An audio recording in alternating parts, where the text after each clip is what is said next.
features, specifically within Google Workspace and Gmail, mitigate against these attacks targeted towards the end user?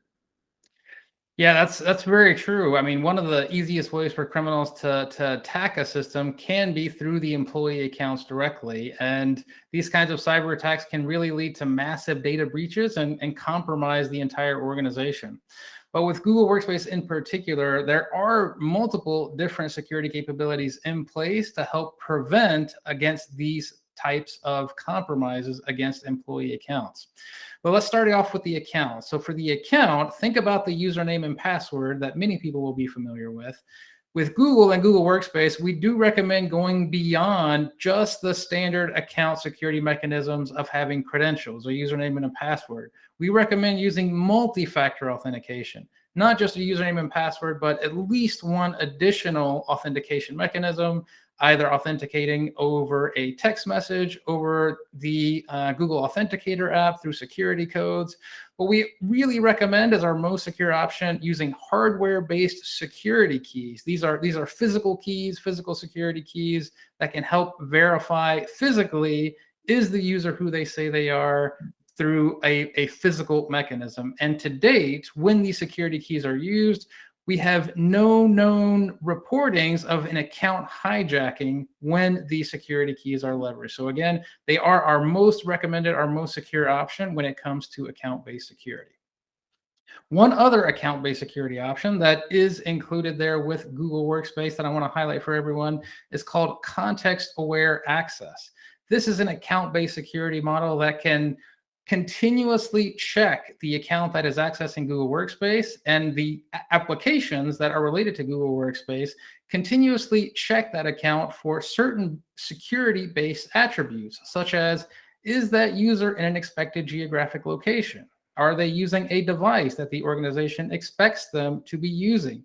These types and more can automatically be checked for as the user is accessing applications and services, making sure that they are who they say they are and that they are accessing data in a way that is compliant with organizational policy. So again, that's at the account level.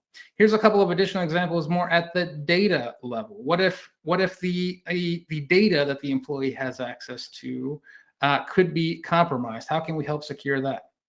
Well, let's say one of your employee accounts gets an incoming email message that maybe has some phishing or malware. Now, as we've mentioned previously in our conversation here, Google has many different protections against phishing and malware, but let's say you're experiencing what's called a spear phishing attack, where someone is targeting exactly one of your users or exactly one of your lines of business of your organization, and it still managed to get through some of Google's filters here. Even in that case, your organization does have security controls that you can leverage to help make sure that that user does not actually fall victim to that particular phishing attack. For example, your Google Workspace admins could detect automatically whether or not a potential spam or phishing message may have gotten through, and then alert an admin or have that admin choose how they want to react to that message. Maybe they want to have that message go to that user's spam folder or phishing folder.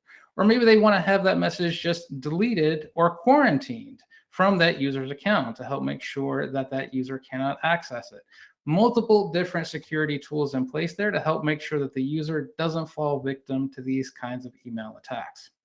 In addition to phishing, malware types of attacks, we can also do additional security checking with things like email attachments. We have seen a pattern over the past few years that many different types of malware and ransomware do tend to come in through email attachments. So we have additional security capabilities in place using what's called our security sandbox, where we can do deep attachment scanning, looking for any malicious content. If any malicious code or scripts are found inside of that attachment, we can automatically block it from going on through to the end user's inbox. Links and images, another common threat that may be used to try and phish a user to go to a website that is not actually legitimate. We can actually do some advanced link and external image scanning, helping to ensure that those links and images are indeed valid and aren't redirecting to a malicious destination. The last type I want to highlight here is something called spoofing. This is where someone is maybe pretending to try to be a part of your domain, maybe by emailing you from a domain name that looks very similar to yours, or emailing you from an email account that may look similar to someone at your organization.